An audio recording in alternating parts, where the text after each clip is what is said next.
So first of all, we have an air sign in the past. So this is a Aquarius, Gemini, and Libra in your past, also in your present.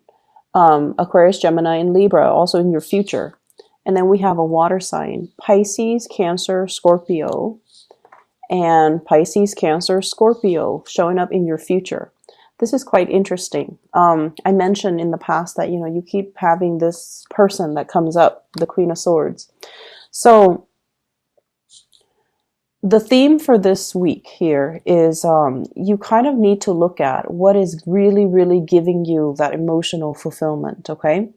And in your spiritual advice position, we have here the Hermit in the reverse position. The Hermit in the reverse is like not looking in the right place, looking for love in the wrong places, barking up the wrong tree, making associations and connections with people who might not give you that emotional fulfillment that you're looking for, or looking at a situation where you're looking at the wrong things and you're not finding the right solutions, or you are refusing to kind of confront or face the truth, or looking at the bigger picture in a situation. You have in your past an air sign, Aquarius, Gemini, or Libra. This is someone who's very, very clear with their communication. And Taurus, I know that it takes you a really long time to put your trust in another person. That is the nature of all fixed signs. It takes you a really long time to open up. And I also honestly feel like some of you could be overly suspicious of people who are such straight shooters. And if someone is too straightforward, I feel like you don't trust it, and you feel as if they have ulterior motives, or you feel like they're being too foolish by being so straightforward. However, this is something for you to really try on for size. Being a straight shooter, being straightforward, being honest, and being very, very directed with what it is that you want, how you communicate. So you have this person in your past that has been nothing but truthful and honest with you. And for whatever reason, because they're so truthful and honest, there might have been harsh words exchanged between you and this person. And because they're like this, whereas you do keep everything close to your chest and you don't really reveal, your deepest, darkest secrets, your deepest, darkest fears, your desires, and going after what you want, it has created this emotional rift between you and another person. The Six of Cups, this is a soulmate type of a connection. This is a connection with another human being in which we both are forced to learn, to grow, and to adopt one another's ideas, okay? It can be very difficult because one person wants the upper hand, okay? One person is wanting to give the affection, and then the other person just needs to receive it. So I feel like from this card, the energy is you should be grateful for everything that I'm doing for you, keeping scores in relationship. And one person wants the upper hand. They want to be the giver. They want to be the pursuer. They might even want to be the person that the other person give thanks to.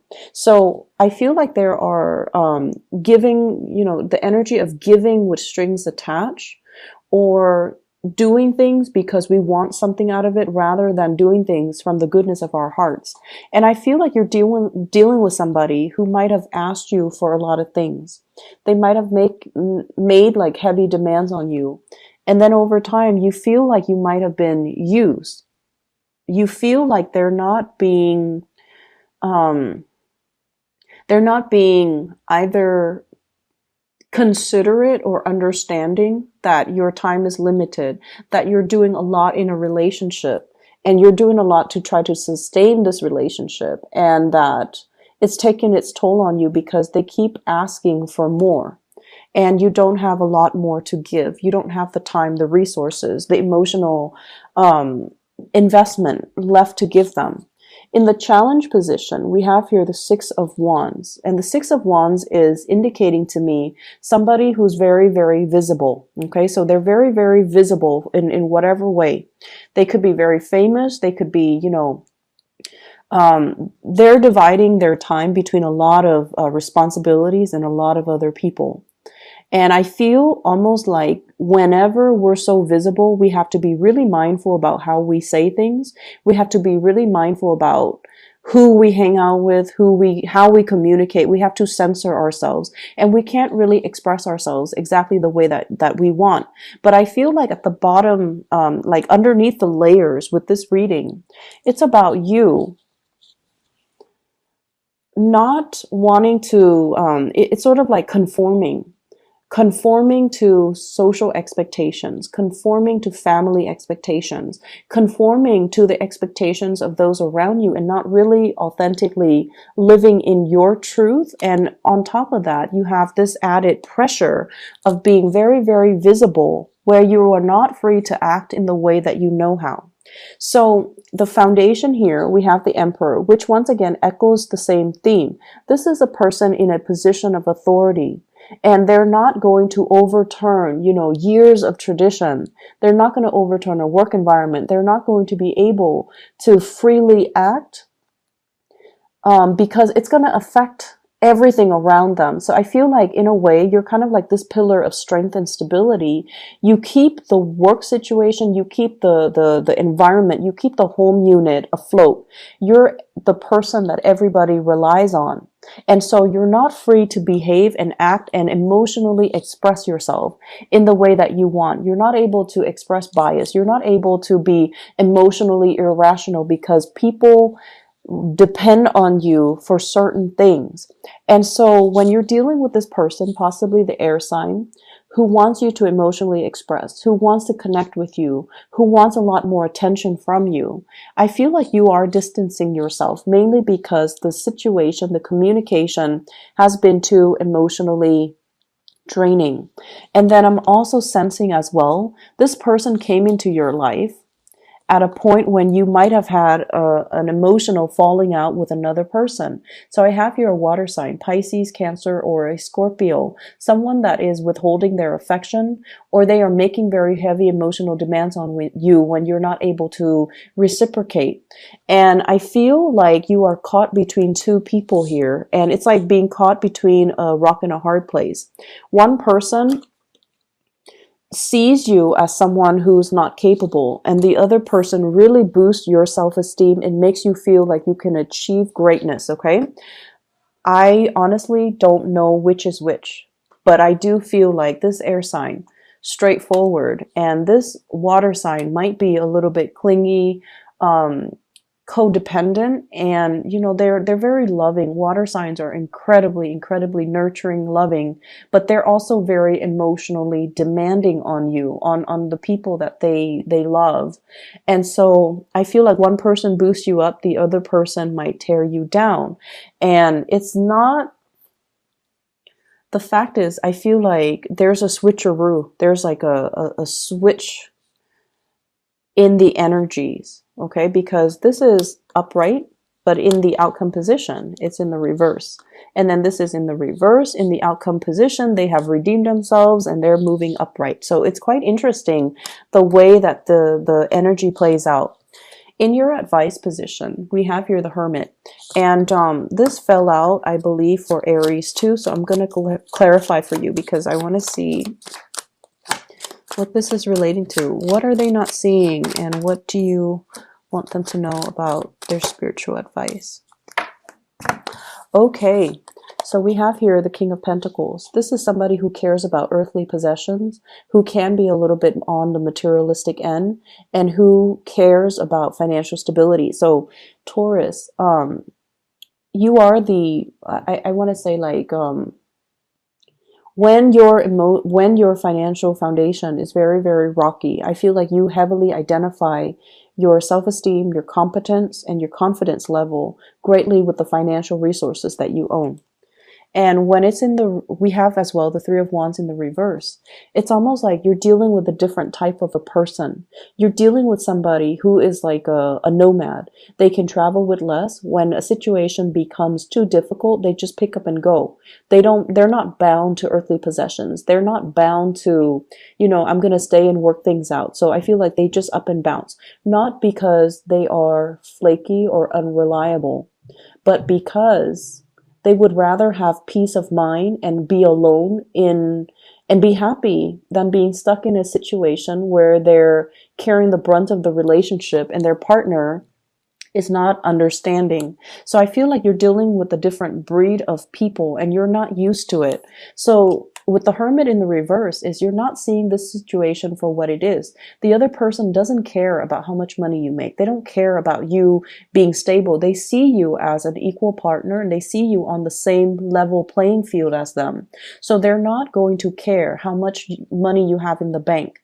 They're not going to care about the frivolous, practical, tangible things. They care about freedom of movement and, having an enjoyable life and waiting for opportunities to come in where we can expand our consciousness. And I feel like this is something that you're racking your brains trying to figure out. When someone is too honest and too straightforward, I feel like rather than taking things at face value, you read too much in between the lines and you feel like nobody is that honest. Nobody is that nice. Nobody is that straightforward. So whatever suspicions that you have, I feel it's unfounded. And I feel like you're looking at a person who has been truthful and honest through a very, very suspicious lens that is colored and affected by your interactions with people who have ulterior motives and who are manipulative in order to get what they want.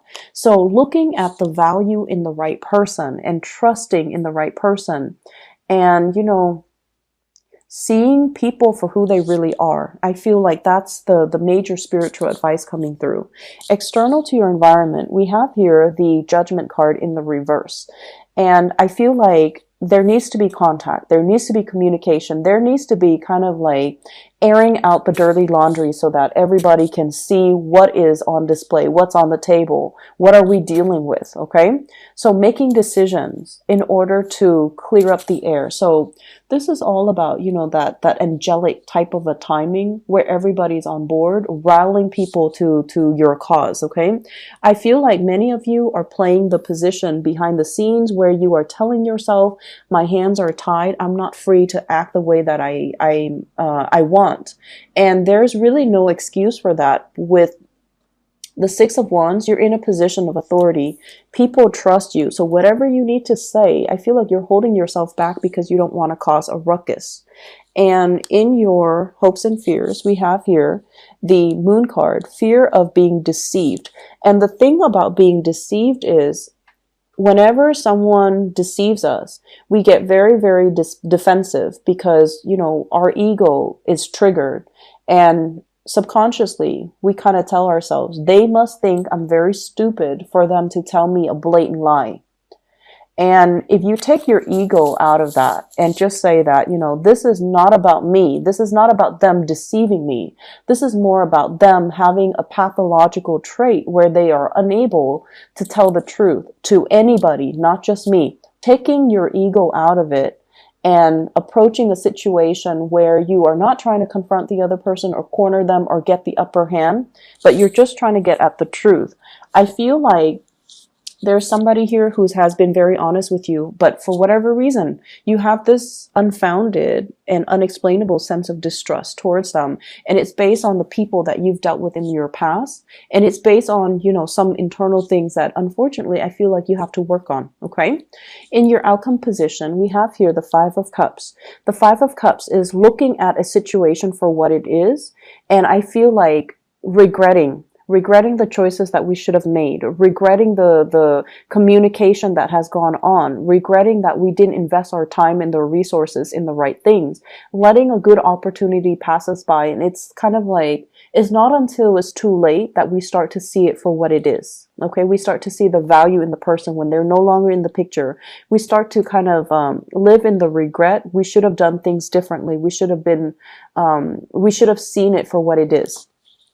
And we also have as well the Knight of Swords and the Knight of Cups. So once again, the two people coming out and in their positions are switched. So I feel somebody is trying to make amends with you. Somebody's making an offer. Somebody is coming in, softening up their energy. So rather than being abrasive and I want to say like straight shooter, they're trying to be more emotional. They're trying to wait on you. They're trying to make an offer as well. And they're trying to reach out to you in an emotional way.